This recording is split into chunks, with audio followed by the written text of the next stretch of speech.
Airport stress? Step into relaxation with the Platinum Card and get that, wait, am I famous? Treatment. Enjoy complimentary access to over 1,400 airport lounges with the American Express Global Lounge Collection and the Platinum Card. Learn more at americanexpress.com/explore-platinum. Terms apply.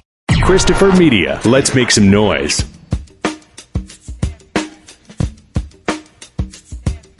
From Asthma Core Studios near Detroit, Michigan. Oh, man. It's the Weedsman Podcast. I have no idea what's going on. And now, you have smoked yourself retarded. Here are the Weedsmen. You want to get high? Welcome to the Weedsman Podcast. I'm Chris. I'm Aaron. Welcome back. It's spring. It's construction season. Yes. Spring has sprung. Michigan. It's construction season. Time to fix all those holes from... It was 70 a week ago, and 2 days later, I'm not joking, it was like in the 20s. Yeah, that's going to be up and down. It has been typical schizo Michigan spring. The weather needs a fucking... I'm trying to think of shit my ex-wife took. Some anti-anxiety med, some bipolar med. Weather just needs to calm down. Oh, don't tell the weather to calm down. So here's funny story, right? A couple weeks ago, my girlfriend has a 9-year-old and a 4-year-old. 4-year-old's a girl. Yeah. And the 9-year-old told the 4-year-old that she was being emotional. I was like, whoa. I was like, I'm not there. I feel I need to step in as a man and be like, just strike that from your vocabulary now. Yeah, do not use that on your mom. Do not use that on your grandmother. Do not use that on anybody you date in the future. Yeah. Just get that. Like I'm telling. There's no woman that it works. Yes. There's no person that it works on. It just doesn't get to dudes the way it does the women. Cat over there is a girl. You might not want to say it to the cat. Yeah. Like. Just I want to be like, buddy, this is a teachable moment. Like, just while it can be true, you do not vocalize it. Yeah. Because guess what? The 4-year-old girl didn't take kindly to it. Shocking. Well, it's just gonna make them more, quote unquote, yes, emotional. Because I even joked when she told me that. I was like, buddy, I said don't use that on older girls either. Like, yeah. Did you see the Trump portrait that he's all upset about? No. Why is he nude? There's another nude one. There's like an official person. I mean, I don't know how many portraits that this person has done, but there's like a bunch of presidential portraits hanging up. And pissed he's orange? And he got his added to it. No, I mean, well, like... Because then dial back on the pancake makeup. Which my girlfriend sent me a meme a few weeks ago. Obviously AI did it, but it was like... The tone of it was like what Donald Trump would look like without his makeup, and it was like the same photo. And she was just like, "Hey, if I saw this, now you have to see it." And it looked fucking weird. Yeah, yeah. So there's the portrait. This is in Colorado's capital, I guess Denver. They refer to it as Colorado's capital. What's he mad about? It looks like him. It does look like him, but it's not a great painting either. Right. Terrible job. He's a terrible painter.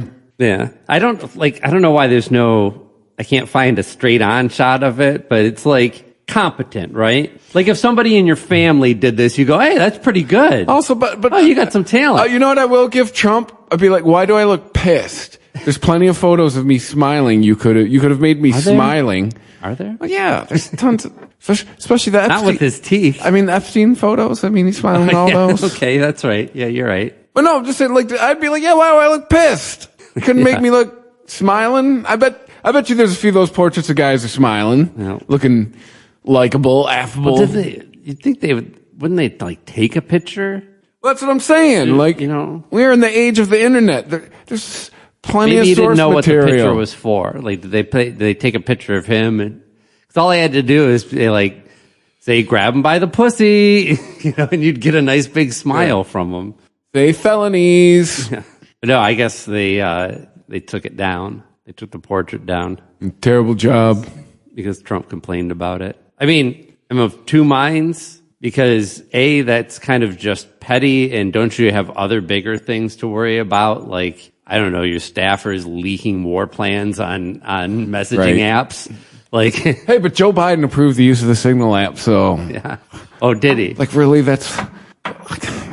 But on the other hand, it is not I mean, if you're going to do like a portrait of the president to hang for forever someplace, right? You'd assume there's a bunch of portraits up there. Yeah, I mean, I'd say not your best effort. Like get something that looks like high quality art at least. It looks amateurish at best. But I think, and I think he says this in his long rambling tweet about it, but maybe a long rambling tweet. No, you say. Maybe the artist is just getting old, which I believe she is, and that might be the problem. Might be losing her She's an old hag who can't paint. No, he didn't say that. Yeah. Yeah. So, Joe Biden approved the Signal app. I saw something in Google that some GOP senator is saying, well, Biden approved it to use. Like, let's live in that world. Sure.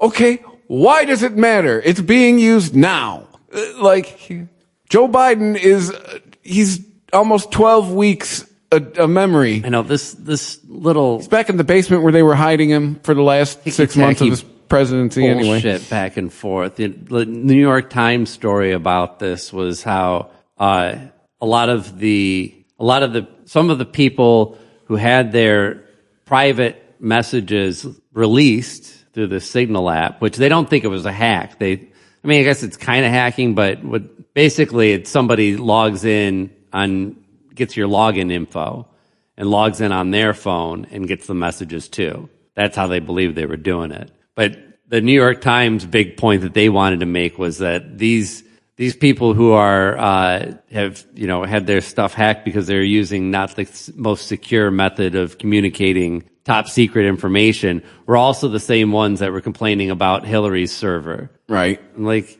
okay, but they're not anymore. Can we move on? They're not still out there trying to be like lock up Hillary. Hillary went away and it's over. It's done with. Hey, they complained about something 10 years ago. Yeah. Okay. Yeah, I mean, if you want to just focus your efforts on pointing out hypocrisy, you will have news all day long. You will be writing you won't have enough people to write the stories about the hypocrisy happening in the world, in Washington, I feel like everywhere. Here is Congress the last 15 years, and it's probably since our age group started getting in it. Well, I'll say it out loud. Oh, yeah? Yeah! That is political discourse in this country the last 15 years.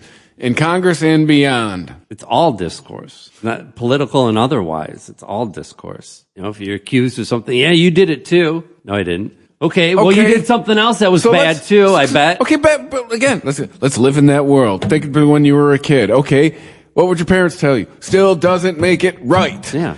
Just because your brother punched the neighbor kid doesn't mean it's okay that you also punched the neighbor kid. You still both punched the neighbor kid. That's my new favorite mechanism, right? Or just device for people who say something crazy to me. I go, okay, fine. Let's assume everything you just say is happening. Let's chase this down. How does this really go? And then that usually shuts them up. Yeah. Or pisses them off even more. 23andMe is shutting down. Now there's a lot of stories about how to. Why wasn't everybody fucking using it? How to delete your data. Happened? I think they might have. Was somebody robbing them internally? No, I just think they reached their limit of people who are actually willing to give over their DNA for a little bit of information. I mean, I got all these people who are. I mean, I've never done it, but all these people who are afraid of doing it. I got news for you. If you've ever been to the doctor, they got your DNA somehow. If they want it. Oh yeah, but they're not cataloging it. They're not doing something with it. You ever had a blood test? They got your DNA.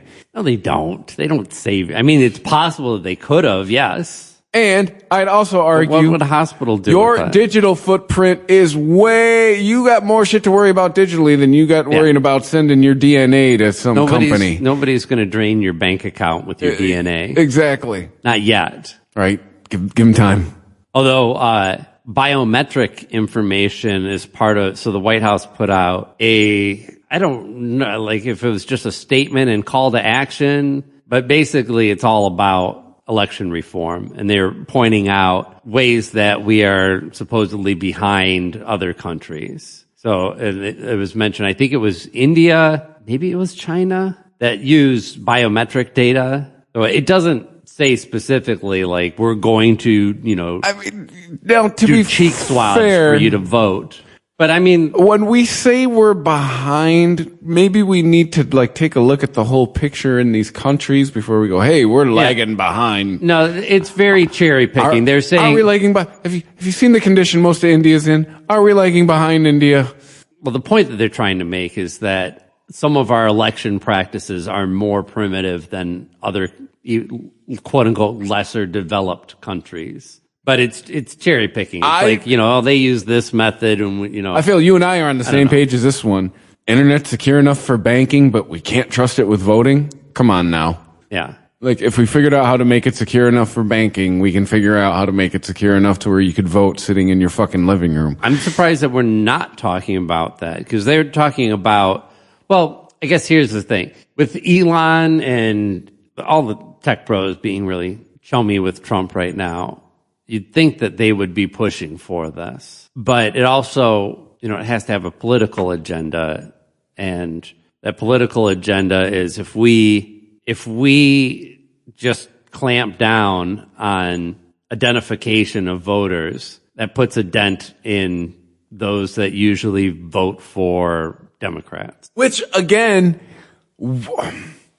if I am one of these people, the assumptions you make about me, fuck you. Like, yeah. I heard somebody make... They don't have ID? Yeah, or you can't figure out how to get one, or it's just out of your... I heard a black comedian make a good point. Do you drink? You been to the club? Guess what? People know how to get a fucking ID. It was their point. Yeah. Like, the assumptions that some of these people, like, you're poor, you fucking can't figure out how to get an ID. Like, how are people not insulted? Yeah, and you're right, and they do say that. I think it's a misunderstanding of statistics that they're looking at of, people who don't offer an ID when they vote or don't want to offer an ID when they vote. And it's not just about, basically, if you're poor, you're distrustful of the government. Let's just say that generally. If you're if you're poor, and this, for most people that it would be classified as poor, they don't trust the government and they're not voting Republican, right? So minus the last thing you just said. It's someone else's bit. Rich man, poor man. Yeah. You don't trust the government. Right. So you're not going to, if you don't need to provide your ID, then you're not going to. If they were really pressed and really passionate about voting, they would just do it anyway. But then there's, on the really distrustful side of the government, there's people out there who are, have the ability to vote legally, but they might have a criminal record, they might be on probation, they might have a warrant out for their arrest. They might have any number of reasons, creditors that they, things like not tied to voting at all, but like they don't want to be put into another system where somebody might be able to track down where they are. Well, I feel like half of what you just said is on them. Yeah. Like I learned, right? Like you and I definitely ran with this crowd. I don't trust, what I don't trust banks means I owe somebody money. That's when somebody's... You know why you don't trust banks? Because somebody got a court order to go into your bank and take money out of it. Exactly. You owe somebody money. When you don't trust somebody bank, got all the way to your bank, and it's happened to me. Oh, yeah. Somebody's they got a court order and they pulled money right the fuck out of my bank account, and I was like, I don't trust banks. Yeah. And I always tell these people, like, I have had the same bank account since the year 2000. My money is always there when I need it. I've never woke up one day and went, hey, where'd all my money go? Unless I'm the one who fucking spent it. Yep. No, banks do what they're supposed to do. And one of the things they're supposed to do is if you owe somebody money. No, banks work and they're backed by the federal government. Yeah. So like, is America going anywhere? I mean, maybe, but not right now. Yeah. Thanks to the Great Depression, you could lose up to $100,000 it's covered. Mm-hmm. You're in a FDIC insured bank. Yeah. But I mean, I think this 23andMe thing does bring up probably some interesting conversations because people don't think far ahead enough. If they were on the fence about mailing off their DNA to a company, maybe they do some research and they look into, okay, well, people seem to have good experience. They don't have any history of being hacked. It seems like a good company. It Seems like they have good practices. Okay, I'm going to trust them. But companies fail and get sold, and all kinds of things happen. Companies aren't forever. So it's not like you can't think about it as in, I'm giving 23andMe my personal data. I'm putting my personal data into a pool of data that in the future, I don't know what's going to happen with it. That's what you should really be thinking about. Yeah, and I think a lot of these fears too come from like some fucking science fiction movies that people saw. Well, I don't think it's ridiculous. And then, but meanwhile, in the last 5 years, we're starting to teach computers to think, and our reaction is, "Oh, that's cool." Mm-hmm. What are we? Which scientific dystopia are we afraid of? Because it seems like that. I think there's a lot of people out there. I mean, obviously, there's a lot of people out there afraid of AI. They could clone you. Don't send them your DNA. They could clone you. Or they talk about like Minority Report shit or shit like that. Or like that. Meanwhile, we're developing the Matrix and we don't care. Well, I watched. So this isn't. I'm not trying to get away from the subject because it does tie in. But I saw the new Bong Joon-ho movie in the theaters the other day, Mickey 17. And you know Bong Joon-ho? This is a guy who did Parasite, which was, did that win Best Picture, I think, that year? I think that it sounds right. Yeah. Won or was up for it. Yeah, Parasite, won tons of awards and was really acclaimed. Snowpiercer, just kind of more of a cult classic. I don't think that did, but it's based on a book. Sounds violent. Snowpiercer? You ever seen Snowpiercer? No. So Snowpiercer is, in the future, there's, what do they call it? When everything's ice. An ice age. Ice age. Yes. There's another ice age in the future, right? And all of humanity has been reduced. They've been reduced to the point where they can all fit on one big train. And this big train goes all the way around the planet. And that's all it does is keep moving. Because that's the only way to keep everybody warm. And I don't understand the bigger logistics of it, but that's the basic outlay of it. Is you've got in the front is the people who can afford the nice digs, and then everybody who can't is crammed into the back. So an airplane? Like life, like the whole planet. It's basically condensing the whole planet down to one train and telling a story about that. Parasite was about like a phantom family living in a house, basically. Mickey 17 is about cloning. It's 2053, I think, somewhere around there. And there's a huge spaceship, an ark full of thousands and thousands of people. Mm-hmm. And they're all traveling to another planet. And they're being led by Mark Ruffalo's character. Mark Ruffalo plays, he kind of seems like if you just took Trump and Elon and just mushed them together into one weird dude. So in order to test out all the, it's going to be a new environment. There's new challenges in long-term space travel. They don't know what the planet that they're going to is exactly going to be like, new pathogens that they'll have to deal with. So they hire a guy who's like down on his luck, has to get off the planet, is in debt, is basically going to be killed for his debt because he owes some bad people. And so he takes the only job he can get. And that's I forget, there's an actual name for it that they use, but basically your job is you're going to do all the dangerous jobs, and when you die, we're just going to reprint you and send you back out again. They show him going out on a spacewalk to fix something on the outside of the ship. And he gets to it and he's like, guys, this wire's already here that you sent me out here to replace. Looks like it's already been fixed. And they're like, yeah, about that. We're just going to need you to turn and face the sun. And he's like, what? They're like, yeah, you're going to be experiencing an extreme amount of radiation. So we just need you to stay conscious for as long as you can and tell us your experience. So they're just flagrant with his life to the point where on the 17th version of this, hence Mickey 17, it's like a fucked up Groundhog Day. Yeah, kind of. And so that by the 17th version, they're on the planet, and they send him down there to like explore these like ice caves and everything. And this is already after they've sent down a half dozen versions of him to just breathe the air, get sick, and die, and then figure out how to stop that from happening. So he's exploring the planet. He takes a fall. He falls into this hole in the ground, and they think he's dead. So they print out a new one. But Mickey 17 survives and makes his way back to the ship and encounters Mickey 18, and then everything goes haywire. Hilarity ensues. It is actually a really funny movie. Robert Pattinson plays Mickey 17. Robert Pattinson is an extremely good-looking guy. I mean, this is a guy who was the vampire in Twilight. It's got to be pushing 40 by now. He was the last Batman. Are you kidding? Oh, that's a good-looking man. That's a good-looking man. Yeah.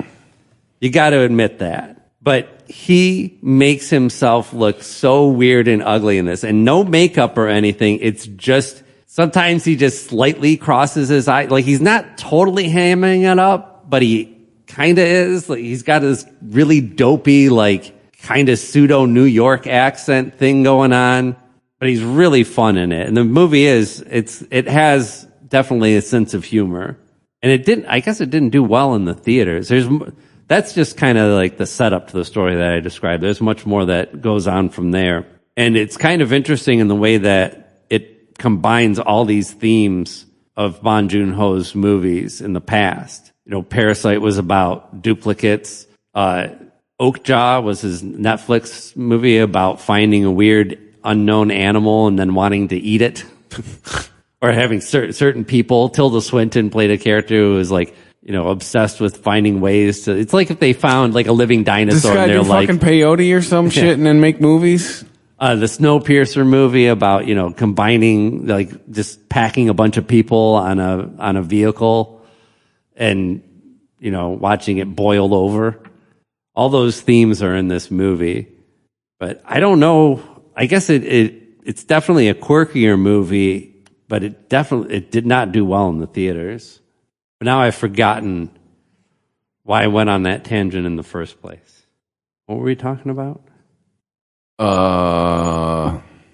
Don't tell chicks they're emotional. No. Then we went to, I forget. There was something specific. We were talking about fear of the future. Oh, how we're fearing all this stupid dumb shit about DNA. Meanwhile, we're like constructing we're constructing the Matrix, basically. Something got me off on, because you had mentioned cloning.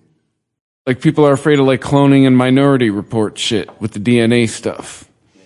I don't remember what I was thinking about. I guess that Snow White movie's bombing at the theaters. Like, just all the stupid social stuff that was going along with it when they said they were going to make it aside. When I saw the previews for it, I was like, that looks fucking weird. Like, the CGI dwarf, like, it looks weird. I know. You should have got Dinklage and a bunch of his buddies. Oh, Dinklage doesn't want it. Oh, no, I know. That's why they're CGI, because Peter Dinklage said. Yeah. So, no, Brad Williams, I'm sure, could have used the work. Wee Man, I don't know. I'm running out of famous midgets. Gary Coleman's dead. But they're out. Look, there are actor midgets out there. Oh, wait. Whoa. It's gone back and forth. Oh. The midget is an official term. Some people still Brad are Williams turned on uses it. But I've heard it from more than one source. We're using the M word. But no, it's. So you can say midget again? I think you can, because I think that little people and little person is like demeaning. Was that in the executive order on January 20th? Yeah. We could say midget again. Yes. Yeah. And we can toss them. Yeah. We're going to toss the best midgets, I tell you. It's going to be like the 90s all over again. We're bringing back midget tossing, everybody. Midget tossing, ska, those bowling shirts, all the best things about the 90s. The midgets, they love me. Yeah. Weird facial hair. Not on me. Yeah, I mean, everyone's going nuts on social media about it's the go woke, go broke chant all over again, which No, it looks weird. It's complete, How about that? It's complete bullshit. It didn't fail because of any kind of woke recasting, whatever the fuck you think. It failed because it looks weird. And then I guess That's it. A postscript to it too is they can't even save it with doing any press because Why is that? Gal Gadot and whatever the fuck her name is, who's the lead, apparently hate each other. And guess what it's about? Israel and Palestine? Yeah. Yeah. They can't be in the same room together. Which if I'm Gal Gadot, I'd say, fuck you. I'm from there. You're from you're from the United States and grew up in privilege. Eat dicks. That is a Snow White sea hair away from just anti-Semitism on the behalf of this other actress whose eyes are too wide. That's what, like, I first saw the dwarves and I was like, why are their eyes so far apart? Right. They look really weird. And then I saw Snow White and I was like, why are her eyes so far apart? Is she animated too? They're trying to detract from her. Yeah. Yeah, they probably gave the dwarves normal proportion features, and then when they saw it next to their lead actress, they were like, "Oh, we gotta move these eyes." Oh my god! Apart. Yeah. Oh my god, she looks weird. Why didn't anyone tell us she looks like an alien? And why did they go with her hair? Looks like I don't know. Her hair looks weird too. Yeah, like the style they chose to go. This kind of looks weird and plasticky. Yeah, yeah, looks outdated. Now I will say this. I'm sure you've seen the meme going around. What did it have? It was about all the Disney live action remakes.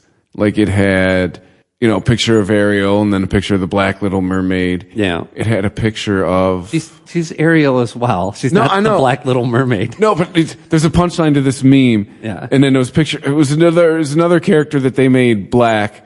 And then the last one was Tarzan, and then it just said, "I dare you, Disney." Like Black Tarzan. Yeah. Fucking dare you.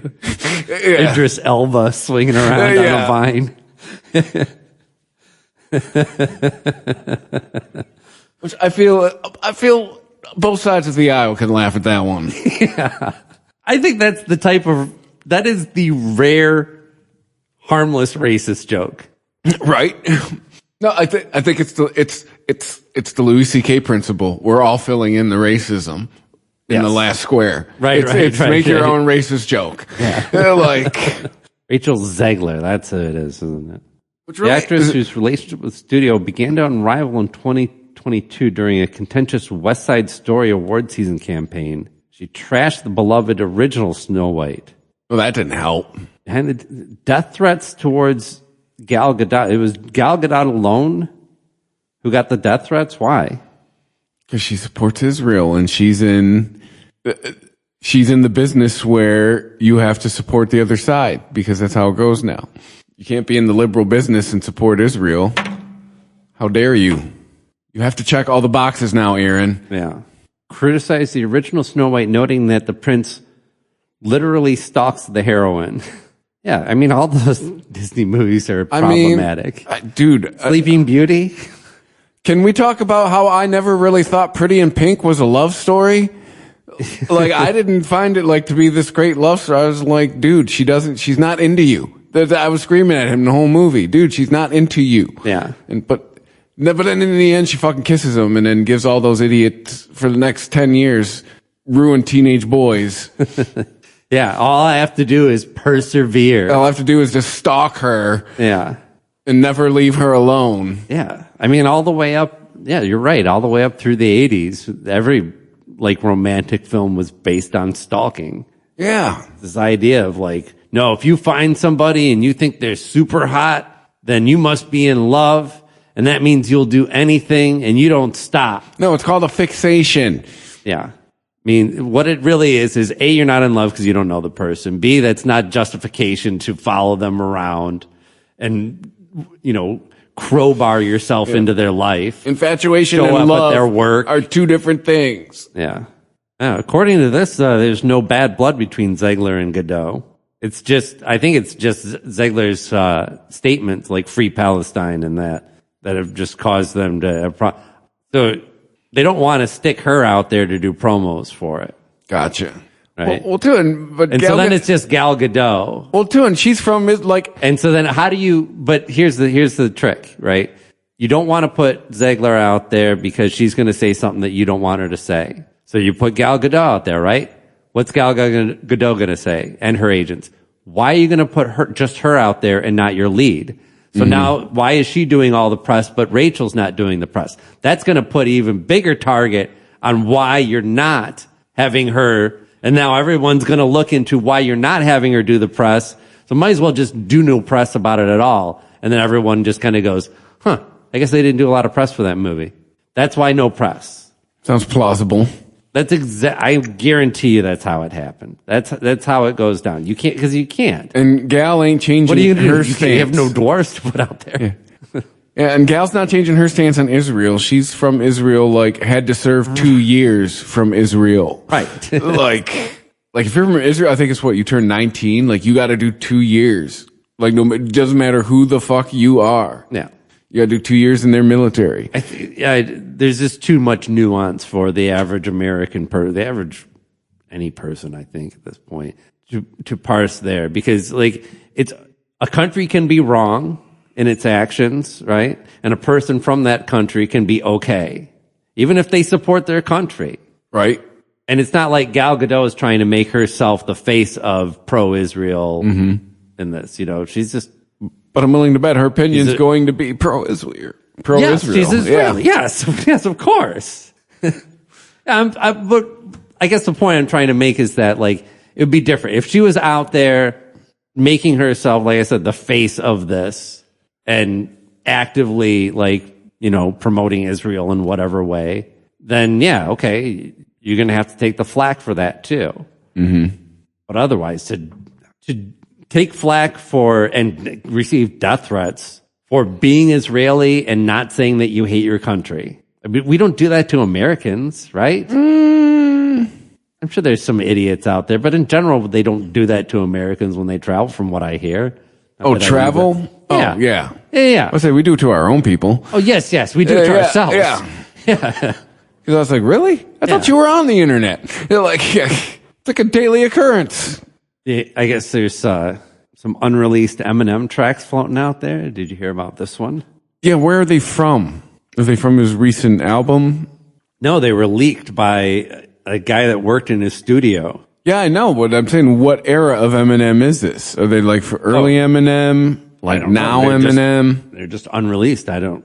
Well, Joseph Strange. What a great name. Former sound engineer for acclaimed rapper Eminem has been charged with stealing the rapper's unreleased songs and selling them in exchange for the market's leading cryptocurrency, Bitcoin. Yeah, well, there's the rub, right? Why is that a rub? You don't take any Bitcoin, Eminem's not taking you to court. Oh, you think if he just put him out on the internet, he'd probably still be sued? You don't think? Yeah, probably. He'd have grounds. Mm-hmm. It's not his intellectual property to put out there. Well, I guess then he's possibly devalue his work. I mean, if somebody who worked, again, let's make Disney as an example. Somebody at Disney releases shit shows footage before a movie is supposed to come out and they're not supposed to. They're probably going to get fired. They might even get sued for it. Facing serious charges, including criminal infringement of copyright and interstate transportation of stolen goods. What is this obsession with interstate, making it it's a way to trump up charges? Yeah. Well, I guess it's because it makes it federal, right? The federal government has to get involved, and the federal government just doesn't back down, lose, or negotiate. They'll just railroad you until you're in jail. Yeah. You could face up to 5 years in prison and a fine of up to $250,000. Marshall don't play. Don't steal from Marshall.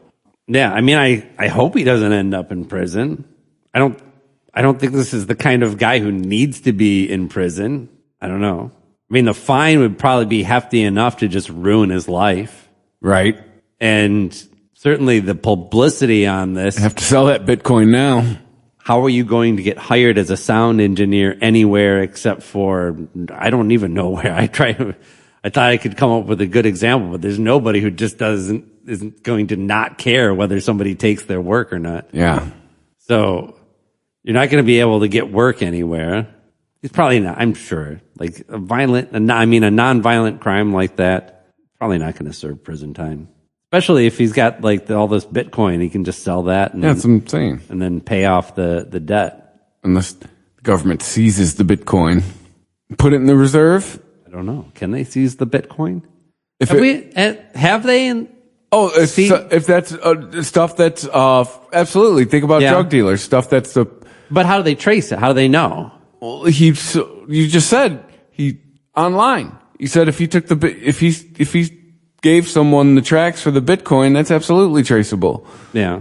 If that's the fruits of the poison tree, absolutely they can seize it. Yeah, I'm sure they can prove it some way. Investigation revealed that Strange was heavily involved in the world of Bitcoin and cryptocurrency mining. Witnesses indicated that he insisted on receiving payment solely by Bitcoin, detail that adds another layer of complexity to the case. What is that complexity? I don't know. What? He gave someone this. He gave something that he stole to somebody in exchange for something of value. I mean, it seems pretty. But I'm reading as this. I sit here, not being a lawyer.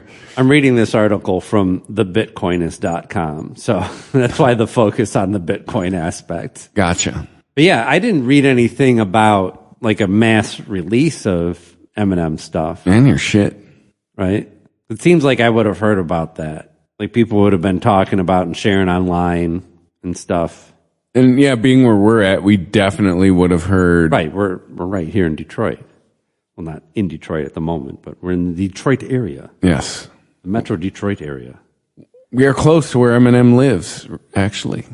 Have you kept up with him, though, Eminem? His last album made me feel old. Yeah? Because his last album That's no good. Was half of it was for me. Yeah. And then half of it was for my friends' kids who are all in, like, half of it was like, oh yeah, he's still trying to sell albums to young people. Half of it to me was garbage because he was still that new shit. That new, like that cadence. Yeah. But then the other half was like, he was throwing it back to, the Slim Shady LP. Okay. That kind of shit. Just that era. I don't single out that album. Just that era of Eminem. Slim Shady, Marshall Mathers, whatever the one after Marshall Mathers. Eminem Show. Those three. That era. Eminem Show. What was after when Eminem Show? Good drugs. Then Relapse? Encore. And then Relapse. Yeah. I think Relapse is about where I fell off. Yep. Same. For me, Relapse was like, half of these songs are fun, half of these songs are just nothing. Mm-hmm. And to be fair, though, Medicine Ball off of Relapse is one of my If you look at the timing of Relapse, that's all. Rap was also changing at that time too. Yeah, that's interesting. I mean, I guess I don't know if that he's doing it to try and stay relevant, or if he just there's new successful rap artists and producers out there that he probably wants to work with. I mean, there's a track that he does with a kid that's from around here. Yeah. I guess on YouTube he's fucking huge. What's hilarious is he is the son of a band that we used to gig with, and like a few years ago, I went and saw my buddy's band, and they opened for him. First of all, my reaction was, "Holy shit, these guys are still around! They got to be 60." And the reaction was, "Yeah, they are." Yeah. Because I was like, "Yeah, these guys were like 40 when we were in our 20s, yeah, and they're still around. Holy fuck!" But what was the band? Motown Rage. Motown Rage. But it turns out, because it sounds like I'm throwing shade at them. I'm not. They were always good guys. We always had good shows with them. And good for them. They're still out doing it. But anyway, the guy's kid is like you go on YouTube and type in Babytron. Dude's got fucking like millions of Babytron. Dude's got like millions of views and shit. And Eminem did it. And yeah, problem is, the track him and Eminem do together, I shut off. It's so boring. Oh, really? Yeah, but it's that new style of rap, the like, the 808, the minimal production, the auto-tune on. I don't understand auto-tune on rapping. You're rapping. Why is there auto-tune on it? Like that style. And it's garbage. Yes. I was listening to Word Balloon podcast, which is mostly about comics. And he was interviewing Dennis Kitchen. And Dennis Kitchen is a guy who was really big in what they called at the time underground comics. So this was, it's been 70s, 80s. So, at the time his contemporaries would be like, Robert Crumb and, blanking on anyone else from that era that was in underground comics at the moment. But he also started the Comic Book Legal Defense Fund, which was, a way to, give support to a lot of people who, comic book artists and writers who are, especially at that time in the 70s and 80s, they were just jobbers. They didn't own any IP. They sat there and created all these characters and stories, but they did it all for pay. They got their paycheck, and then if you get fired or want to quit or for whatever lose your job, you don't get to take anything with you. You don't get to take the Fantastic Four and go and take that to another company. So that caused all kinds of legal problems for whether it was just like, to recover actual items of IP that the artists or writers did own, but were being controlled by another company, or getting companies to putting pressure on companies like DC to pay out, to like the Finger family and the Kane family, these the survivors of these creators of these great heroes. But he was talking about how a big thing for him in those days was putting his comic books in head shops, because these were counterculture books and it just like fit really well. And it's kind of come back to that now too. He was talking about the legalization of cannabis, and he was saying how much he loved it. He's like, now you have actual regulation on shit, and you can't just throw whatever on there. He was like, back in the day, we were getting whatever from wherever. Yeah. Some guy who knows a guy who knows a guy got some shit for you, and he says it's Acapulco Gold. Who knows? Sure. Who knows? He's like, and it could have been sprayed with anything. And he said, we didn't know we were smoking joints laced with Paraquat or Paraquat. Yeah. Yeah. So you know what Paraquat is? Because I didn't know that. I had to look it up.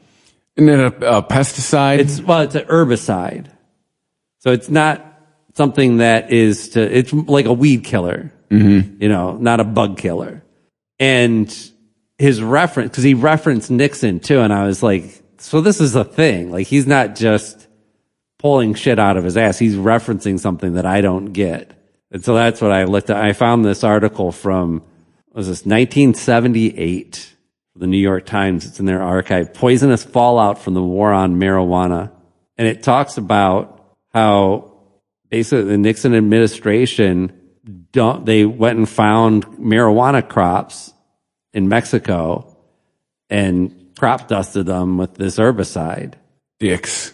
Daryl Dodson, then $125 a week intern on the State Permanent Subcommittee on Investigations, first heard that the Mexican government was spraying a lung-seeking poison.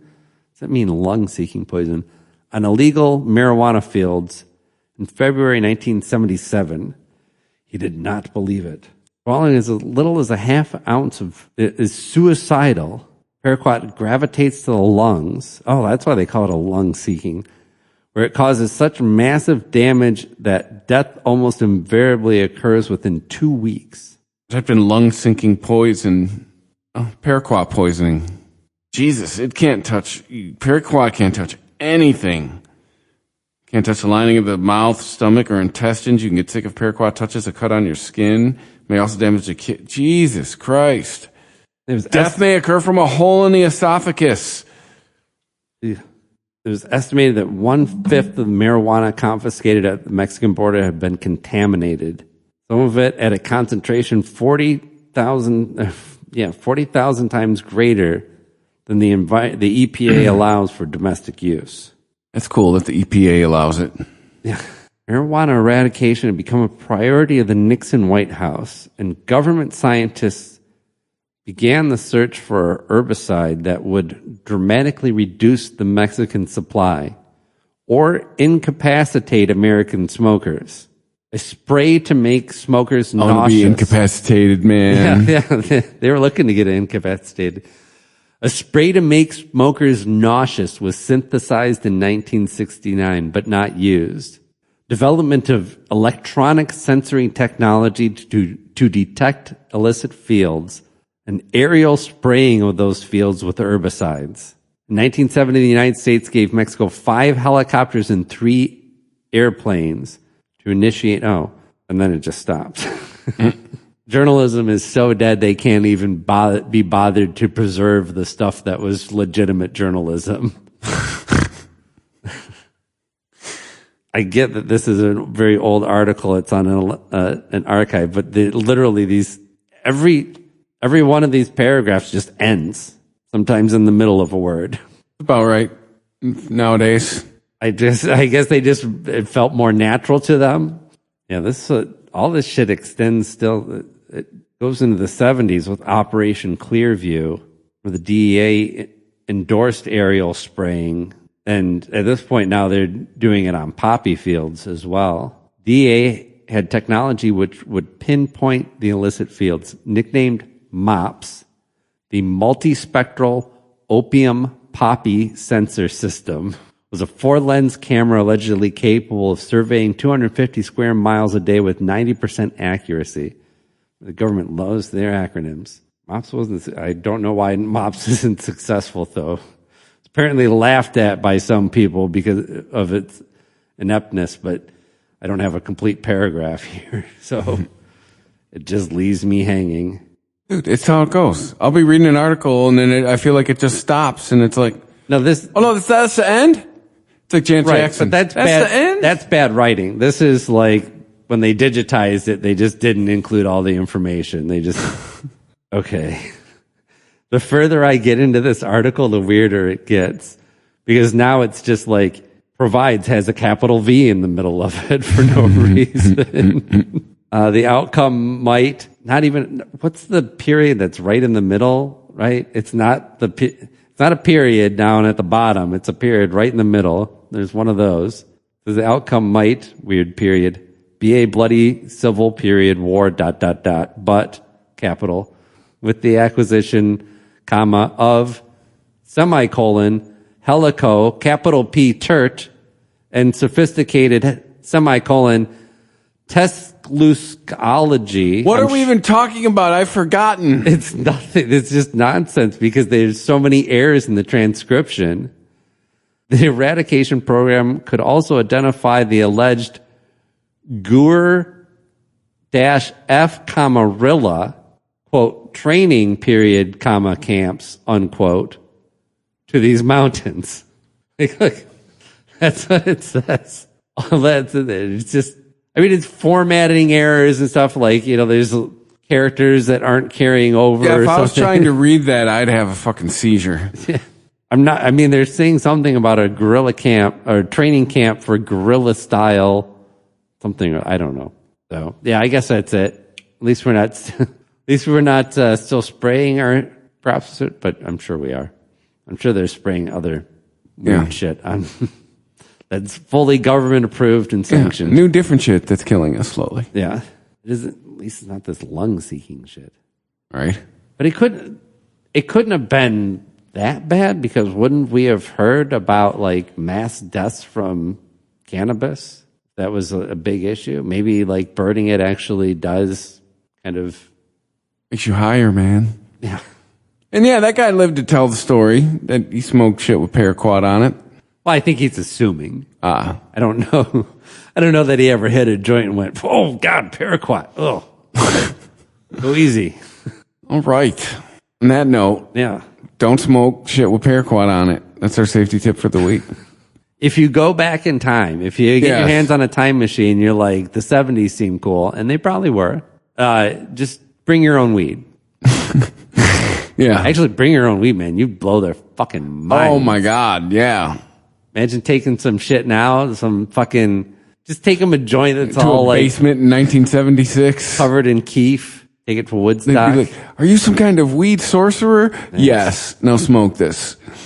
Yeah. That's my plan. when I get a time machine, I'm just going to take weed back to the 70s and just get laid. I mean, all new technology does end up leading to the penis. Yep.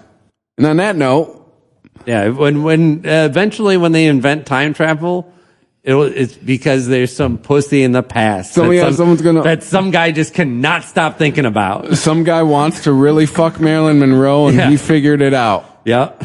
That's how we're going to get time travel. All we need is the proper motivation, and guess what? It's always sex.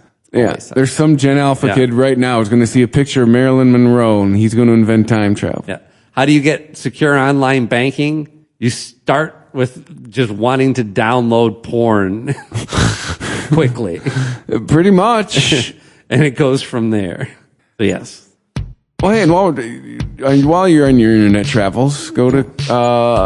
before you hit Pornhub. Yes, at the Weedsman 420. Or maybe in your refractory period. Yeah. Hop over. Yeah, to ChristopherMedia.net, where we got all the shows. PayPal button if you want to help us out. And another way to help us out is rating and reviewing the show. Very helpful. While you're see us. Yeah, while you're refracting, rate and review. Rate, review, and refract. There you go. Alliteration. Yeah. Marketing people will love it. Do it in the... we want you nice and calm and happy. Yeah. Right? Refract, rate, and review. We don't want you to do another. I gotta do this review so I can fucking jerk off. Yeah. 1 star. Get this on it. All right. 1 star. Yeah. Keep us a 5-star podcast, please, and thank you. And stay high. Stay high.